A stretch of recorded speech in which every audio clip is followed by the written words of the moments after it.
Salut tout le monde, c'est JosPRN, bienvenue sur ma chaîne. Tout de suite, je vous présente mon paludarium, un an après sa mise en eau. Et on se retrouve juste après.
Voilà tout le monde, j'espère que cette petite intro vous aura plu.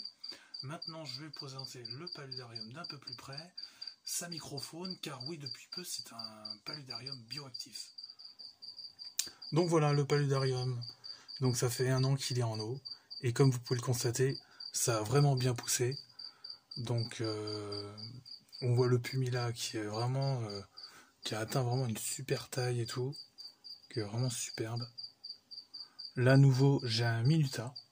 On me l'a donné en AMRI, il a des toutes petites feuilles, et ça pousse vraiment super bien. Comme il est dit, je pense que le nom vient de là, ça pousse comme si ça poussait en 1 minute, parce que ça pousse à une vitesse incroyable. En quelques semaines, ça atteint la hauteur, étant donné qu'il y a quand même donc 80 cm de hauteur, donc ça a vraiment bien poussé. Sinon, que dire de plus, marque Gravia, vous voyez, elle a atteint une super belle taille. Donc pareil, en un an, j'en suis très content. Étant donné que sachant qu'il y a quand même très peu de lumière, car en tout il y a seulement 28 watts de puissance de lumière. Ici là, 8 watts, et derrière tube fluo 20 watts. Donc ça fait vraiment une très fine, vraiment c'est pas énorme en puissance de lumière. Et pourtant ça pousse super bien en un an, quoi, c'est vraiment magnifique. Donc étant donné que je commence à faire des boutures là-haut maintenant, c'est donc ça pousse super bien. Sinon, qu'est-ce que... Regardez ça, oui voilà, ça, nouveau. J'ai mis des tiges de lierre, mais en fait, ils le disent bien sur internet, et pour moi ça ressemble vraiment. C'est de la liane de lierre, en fait, ils appellent ça de la liane arbustive. La liane arbustive, vous pouvez en trouver sur tous les troncs dans les sous-bois où il y a du lierre. Vous voyez, ça monte sur les troncs, ça. Et en fait, vous pouvez le couper. Je pense qu'il n'y a aucun problème là-dessus parce que la liane arbustive est très envahissante et elle fait crever les troncs d'arbres.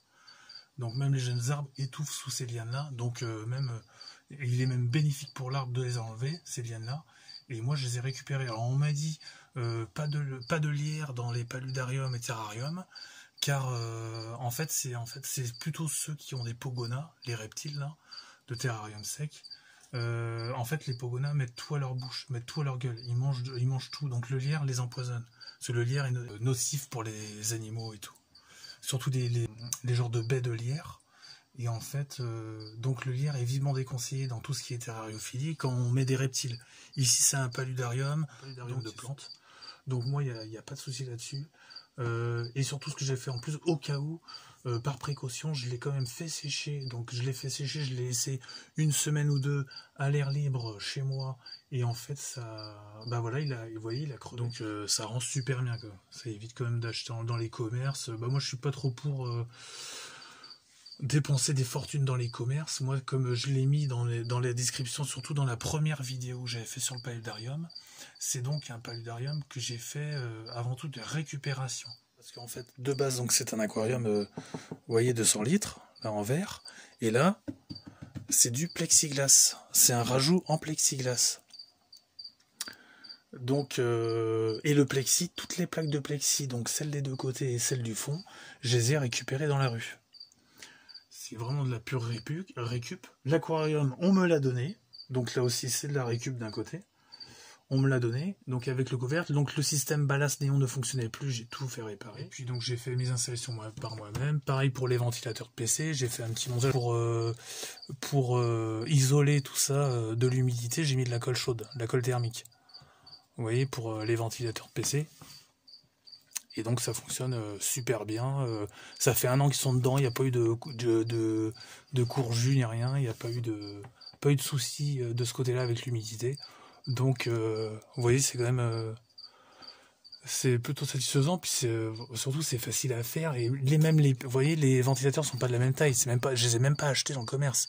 C'est vraiment de la récup parce que j'ai démonté des unités centrales de vieux PC, des vieilles tours de PC pour récupérer les ventilateurs. Donc c'est vraiment de la pure récup. Pareil pour qu'est-ce que j'ai récupéré d'autre, les cannes d'arrosage à l'intérieur, c'est que il y avait un premier système pour les crevettes, vous savez, avec une mousse là. Les cannes en plastique rigide, donc je les ai récupérées, je les ai redécoupées en fonction d'eux. Et puis les autres cannes, c'est encore des récup à droite à gauche. Là, on la voit pas ici, mais la partie, cette canne qui est à l'intérieur, c'est c'est le tube blanc vous savez, d'une poire pour prendre le pétrole dans les bidons pour mettre dans les chauffages à pétrole.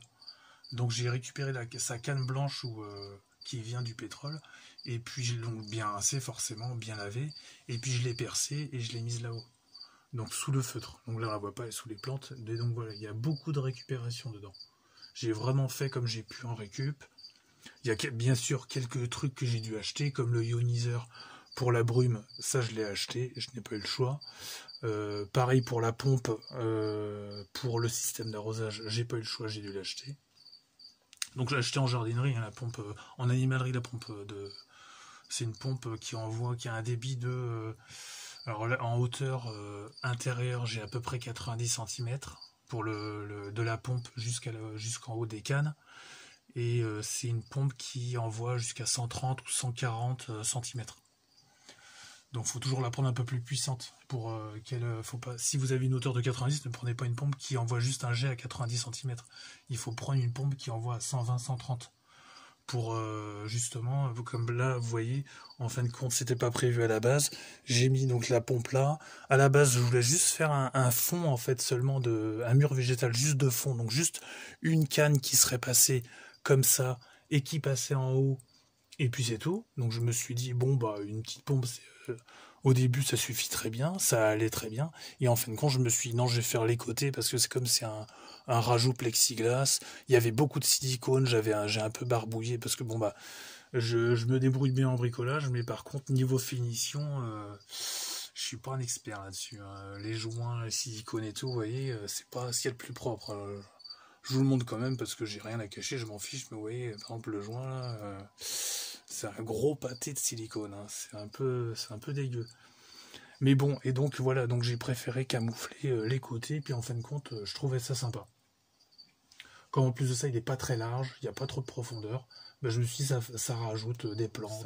Et puis voilà, donc la racine, c'est pareil. La racine, elle, par contre, je l'ai achetée il y a 12 ou 13 ans de ça. Donc ça, c'est la racine de mangrove. Elle est vraiment magnifique. Moi, je la trouve super. En plus, ce qui est génial avec ces racines-là, c'est vraiment des pièces uniques.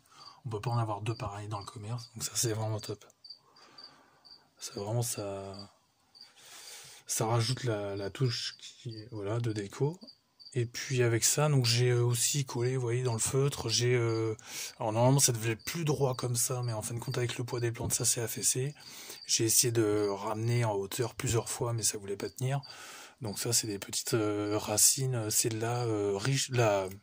la vigne tortueuse. C'est des petites branches de vigne tortueuse. Il y en a une autre ici aussi, là. Mais vous voyez, ça fesse. C'est dommage, ça tient pas des masses. J'ai l'impression qu'elle s'arrache, celle-ci même. Et puis ça, vigne tortueuse encore ici, avec la mousse java qui a super bien poussé dessus. C'est fou, hein, ça pousse tellement qu'on dirait de l'herbe. La mousse, elle pousse tellement bien que... Ou alors c'est peut-être parce qu'elle file, parce que la lumière est pas assez puissante, c'est à ça que j'ai pensé aussi. Comme les petits roseaux, les petits graminées, vous voyez, ils sont super bien poussés. Ils sont plus grands que ceux que j'ai en extérieur. Ceux que j'ai en extérieur sont vraiment tout petits. Et ceux-là ont vraiment atteint une belle hauteur. Mais je me dis, est-ce que c'est peut-être parce que justement la lumière est pas assez puissante qu'ils filent aussi. Je ne sais pas. Ça, je sais pas du tout. En tout cas, je trouve ça quand même super sympa. Donc toujours les Phytonia Bubble Green, ça j'adore les Phytonia, c'est vraiment, je trouve ça super top. Et là, il y a une nouvelle plante, ça ressemble à un arôme, c'est une plante panachée. Et en fait, celle-ci, je l'ai achetée donc en jardinerie, en animalerie. Et en fait, c'est une plante de berge. Mais par contre, ouais, bon, chouette, elle fait des jeunes pousses. Mais par contre, elle a quand même, je trouve qu'elle s'est vachement clairsemée, quoi. Il y avait beaucoup plus de tiges quand je l'ai eu. Donc voilà. Sinon, là, vous voyez, là, je suis hyper content. C'est de la fougère java. Elle était dans mon aquarium. Avant, j'avais un aquarium. Bah, ce paludarium, c'était mon aquarium. Et avant, elle était sous l'eau. Elle était minuscule. J'ai jamais eu des grandes feuilles comme ça de fougère java. J'avais jamais réussi à en avoir. Et là, depuis qu'elle pousse en semi-aquatique, donc en le pied dans l'eau, la tête en extérieur, en dehors de l'eau, et ben là, vraiment, les feuilles ont super bien grandi. Donc elle devient magnifique. C'est dingue. Les plantes aquatiques comme la Nubianana qui est là-bas, et ben elles sont encore plus belles que quand elles étaient sous l'eau. Moi je les trouve encore plus belles, quoi. Ouais. Je sais pas si j'avais bien montré. Un Nubianana là, fougère java ici. Voilà. Sinon, le cactus de Noël, et ben vous voyez, il pousse bien, tranquille. Plutôt sympa. Donc pour une plante qui est aride, il tient super bien en paludarium, en milieu humide. Par contre, il ne fleurit pas parce qu'en fait, le cactus de Noël, comme il porte son nom, c'est en fait une plante, c'est un cactus qui fleurit qu'en hiver. C'est pour ça qu'il s'appelle le cactus de Noël. Il fleurit en décembre. Donc en fait, tout simplement, comme le temps d'éclairage en hiver est plus court qu'en été, et ici, ça représente plus une saison d'été, parce que en fait j'éclaire quand même 16 à 18 heures par jour avec la chaleur qu'il y a dedans, parce qu'il fait très chaud quand c'est fermé. Voilà, c'est pour ça qu'il ne fleurit pas, le cactus de Noël. Sinon il faudrait vraiment réduire le temps d'éclairage pour avoir des fleurs, tout ça, mais ça m'intéresse pas trop parce que j'aimerais bien, mais le problème c'est que toutes les autres plantes, il leur manquerait de la lumière. Donc ça les mettrait tout en un temps hivernal, et c'est pas trop mon but. Moi j'adore tout ce qui est tropical, chaud, voilà, chaud, humide, tropical, tout ce qui bah tout ça, moi j'adore, quoi. Donc voilà. Sinon, je voulais présenter aussi cette plante là. Alors je trouve ça génial. En fait, cette plante là, à la base, c'est des pieds que j'avais trouvés en extérieur sur des murets. Alors ici on est en Bretagne, ancienne Bretagne, on est à Nantes, et en fait ici sur les murets vous avez cette plante là en fait qui donc ça fait des belles feuilles comme ça, vous voyez, dentelées. Donc en extérieur, les tiges sont plus grenats et les feuilles sont plus vert foncé. Ici, elles sont beaucoup plus claires. Je pense que c'est dû à l'humidité qui est ici, l'humidité qui est qui est quand même assez forte. Et en fait, il y a comment dire, j'en ai ramené donc l'été dernier, avant la canicule, et elles avaient fleuri dans le paludarium. C'était magnifique. Ça fait des petites fleurs qui ressemblent à des clochettes violettes, et l'intérieur est jaune et blanc. Ça rend vraiment, c'est vraiment super sympa, super joli. En plus, c'est très fin et tout, donc c'est vraiment petite plante, comme j'aime, genre nano plante. Comme ici, il y a beaucoup de petites plantes, c'est ce que j'aime. Pour faire un effet, en fait, j'aime bien faire un peu un effet paysage lointain, donc la cascade, pour qu'elle soit à l'échelle du reste, il ne faut que des petites plantes autour. Et donc celle-ci, ça faisait vraiment petites plantes avec des toutes petites fleurs. Les fleurs, elles sont vraiment, elles sont grandes comme ça, elles font même pas 1 cm de haut.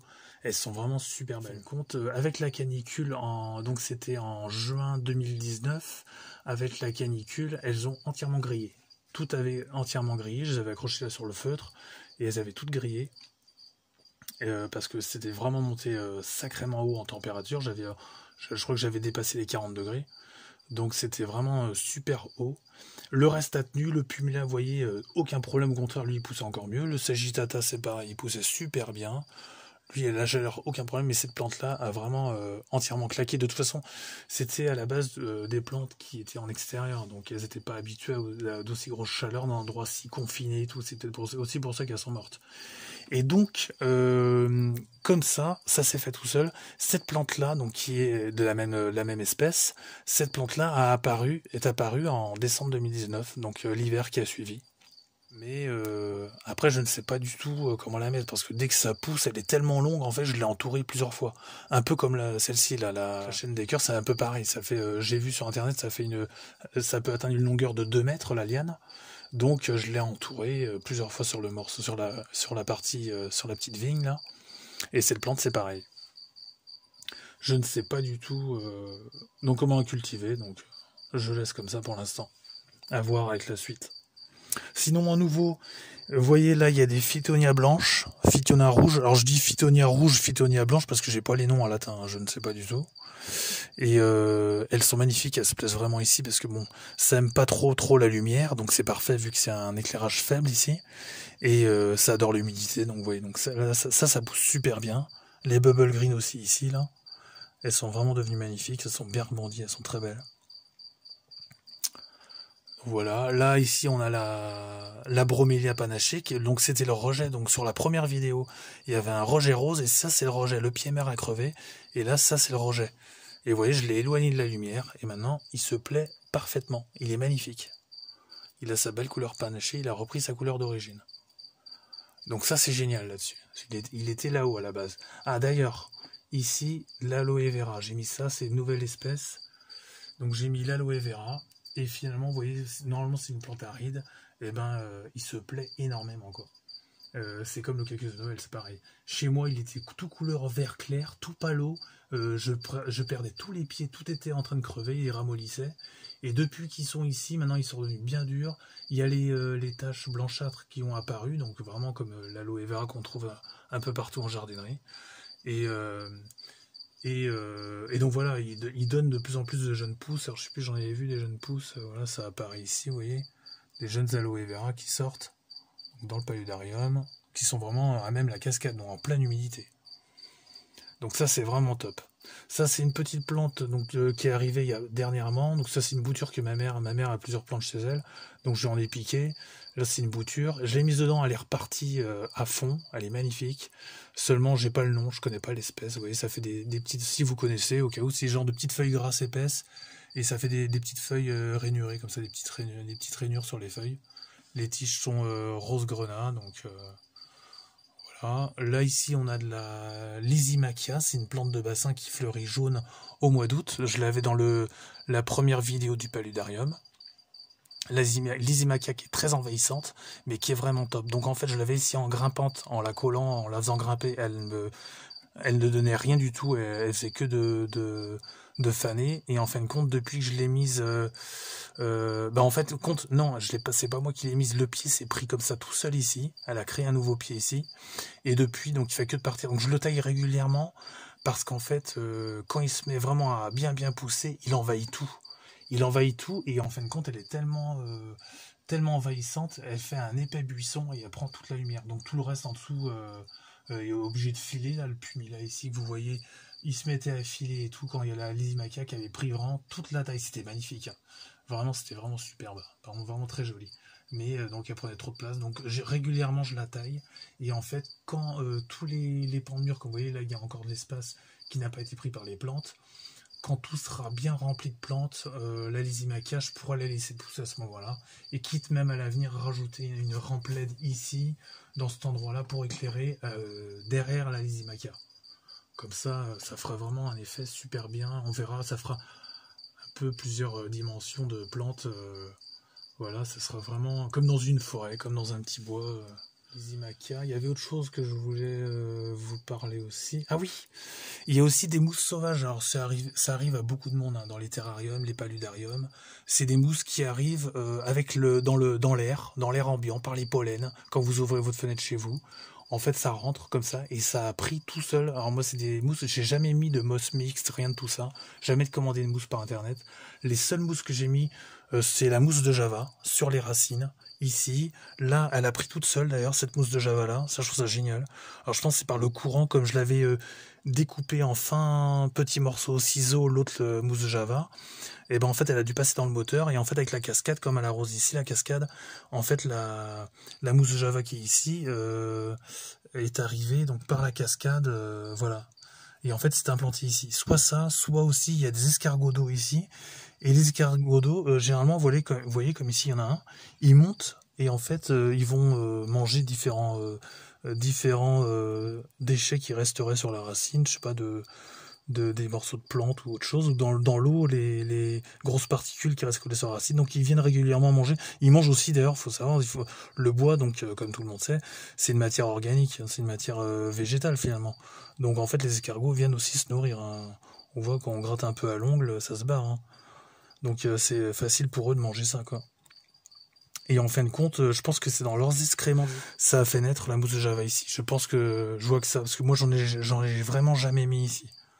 Et donc ça s'est pris tout seul ici. Là ici vous avez aussi une mousse, je sais pas ce que c'est une mousse sauvage. Ça ressemble à de la sphaigne mais en minuscule. Donc si vous connaissez, dites-le moi dans les commentaires. Moi je ne connais pas du tout. Et en fait cette mousse là je ne connais pas, elle est vraiment jolie, elle fait un petit peu... Vous voyez, comme un peu des conifères, un peu comme des petits sapins. Vraiment, elle est très, très touffue, très jolie. Et je ne sais pas, à moins que ce soit une plante, hein, je dis une mousse. Après, c'est peut-être une fougère, hein, mais je ne vois pas ce que c'est. J'en ai jamais mis dans le paludarium, c'est arrivé tout seul. Donc ça, je trouve ça génial. Cette plante-là, vous voyez, elle vient jusqu'en bas, là. Il y en a encore ici. Donc c'est vraiment chouette. Là, on dirait bien de la mousse de Java, ici, qui a pris aussi sur le feu toute seule. Et ici, je ne sais pas. Je sais pas ce que c'est que cette mousse verte, comme celle qui est là-haut, là. Très belle mousse verte. Celle qui est ici aussi. Donc voilà. Dire de plus, je ne sais plus. Ah oui, je voulais parler aussi du système je me suis fait arroser là. Du système de brumisation. En fait, à la base, il y avait, donc c'est pas un rocher décoratif. À la base, c'est un petit pot avec de l'eau, vous voyez, qui est dedans. Un petit pot en plastique, là, comme un petit aquarium. Donc là, il y a le système de cascade. La cascade, c'est juste un tuyau d'eau. Et là, vous voyez, donc là, il y a le ioniseur qui est dans le fond. D'ailleurs, il doit plus avoir assez d'eau, donc il donne plus de brume. Et donc là, c'est son petit bac à eau qui est ici, et donc qui était incrusté dès le début. On le voit dans la première vidéo, mais comme le premier moteur m'a lâché, et j'ai attendu avant de m'en acheter un autre, et donc celui-là vient d'arriver. Donc c'est pour ça qu'il est en route que maintenant. Mais à la base, c'était prévu dès le début. Vous voyez, pour faire la brume. Sinon, ça, et montrer aussi, oui, parce que donc j'ai parlé, bien évidemment, je vous ai dit que c'était un paludarium bioactif. Donc il y avait toute une microfaune. Et en fait, quand on écarte les plantes, donc il faudrait vous trouver, souvent c'est plus dans les mousses, il y a des petits colomboles, normalement. Ah, là il y en a.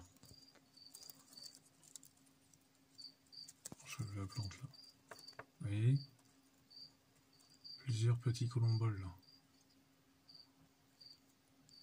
C'est génial, ils vivent sur le feutre, donc c'est un super substrat pour eux. Comme il est toujours très bien arrosé, donc ça reste très humide. Ils sont directement avec les plantes. Les plantes sont enracinées dans le feutre, et puis les plantes se nourrissent des excréments des colomboles, qu'elles peuvent trouver un peu partout. Donc ça c'est vraiment chouette. Vous voyez, soulever par-ci par-là, je peux soulever les plantes. Il va pas se montrer. Sinon la mousse de Java. Ça arrive que...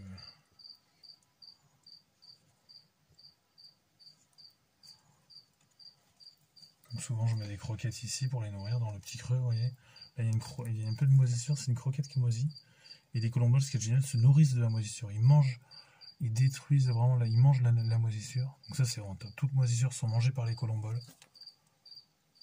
Ça c'est vraiment formidable. Et souvent on peut en apercevoir dans la mousse Java. Ah si, il y en a là. Oui, ça bouge. Des petits colomboles, c'est ici, il y en a plusieurs ici. Voilà, il y en a ici, vous voyez. Il y a plein de colomboles ici.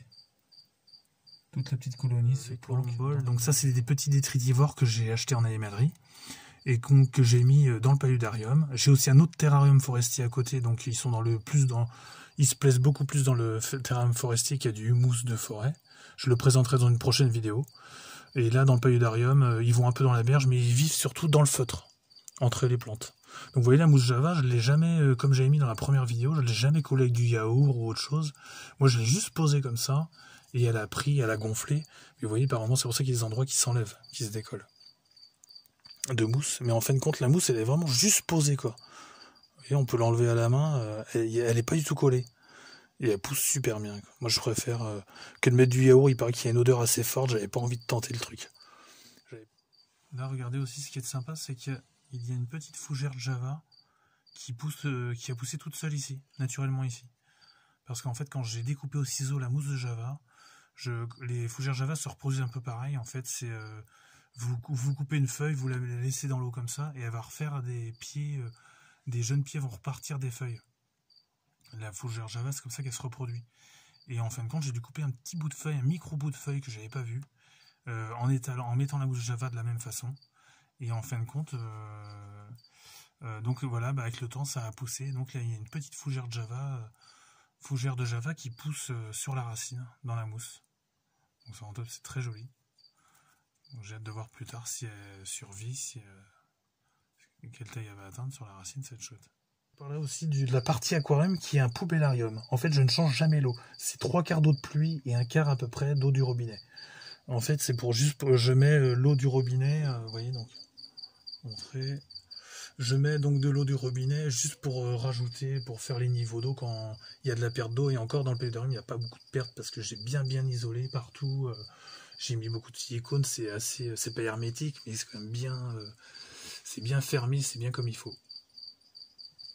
Donc voilà, j'ai mis, donc voilà, l'eau du paludarium n'est jamais changée et il n'y a aucune odeur, rien du tout. Avec toutes les plantes qu'il y a, la filtration en fin de compte, c'est le feutre géotextile qui retient toutes les grosses particules. Et donc là-dessus, aucun problème. Et donc ensuite, les plantes se nourrissent des grosses particules, il n'y a pas de souci. Et donc en fait, l'eau est vraiment impeccable, elle est juste un petit peu jaunâtre, c'est léger, mais sinon vous voyez, elle est quand même très propre. Elle est très belle, je vais vous montrer par là. On voit bien les poissons. Et donc là, Tanitis Gold ici. Moi, c'est des poissons que je recommande vivement aux débutants. Très solides, très vraiment bien comme il faut. Et Barbus cerise ici, vous voyez, rouge. Celui qui est rouge là-bas. Et en fait, ça, c'est mieux que les guppies. Ça tombe très peu malade, c'est très robuste. Ça vit très bien en banc, ils s'entendent super bien. Moi, je conseille vivement pour les débutants ces deux espèces de poissons. Ils font partie de mes préférés. Ça, c'est vraiment des petits poissons que je recommande vivement et je les trouve vraiment magnifiques. Vraiment superbe. Donc voilà, voilà le tour de l'eau. La berge, donc j'en ai parlé dans la première vidéo, la vidéo précédente. C'est donc une berge en toile de bassin. Donc toile pour les pots. C'est pour les pots de plantes de bassin, donc qui retient les matières et laisse passer l'eau. Et dedans, il y a beaucoup de matières poreuses. Il y a de la pouzzolane concassée, céramique concassée, billes d'argile concassée.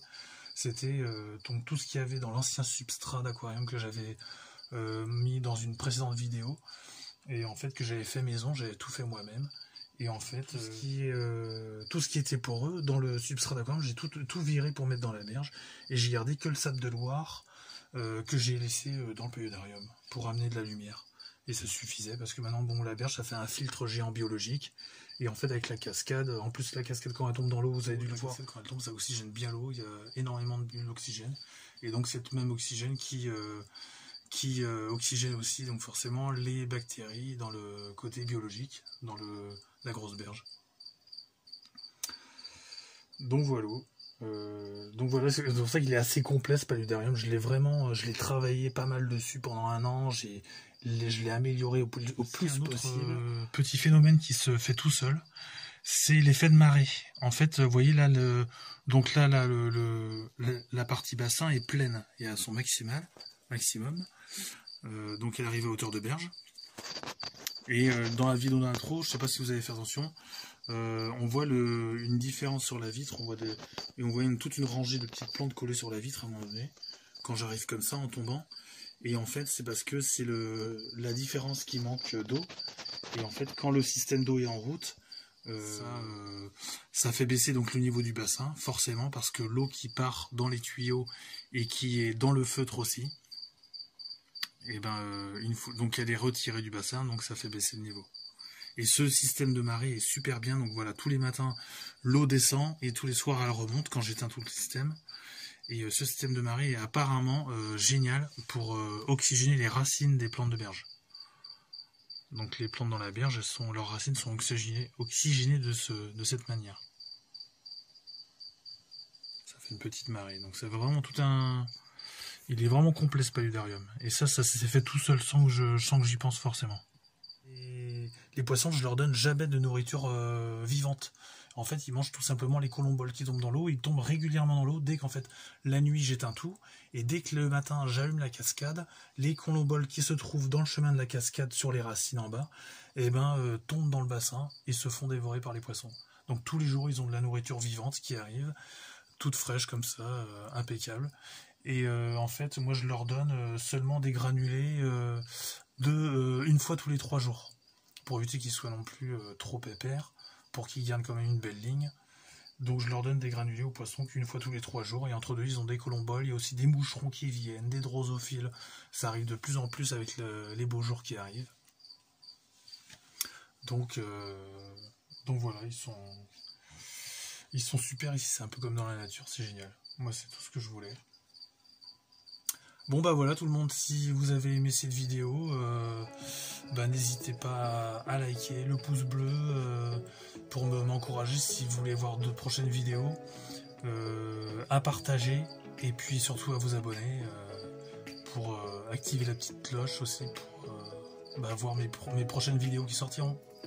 Voilà, allez, salut tout le monde. Voilà, je voulais revenir aussi sur le système d'arrosage que j'ai camouflé avec du feutre. En plus d'avoir ce côté esthétique super sympa, on ne voit plus les cannes d'arrosage. En fait l'eau ne goûte plus sur les feuilles. Il n'y a plus de goutte à goutte sur les feuilles. Maintenant le goutte à goutte se fait directement dans le feutre. Le feutre est bien hydraté, est bien détrempé même. Bien détrempé et il n'y a pas d'eau qui coule sur les feuilles. Ça c'est vraiment quelque chose de génial. Alors par endroit vous avez une petite coulure par endroit, vous voyez comme là.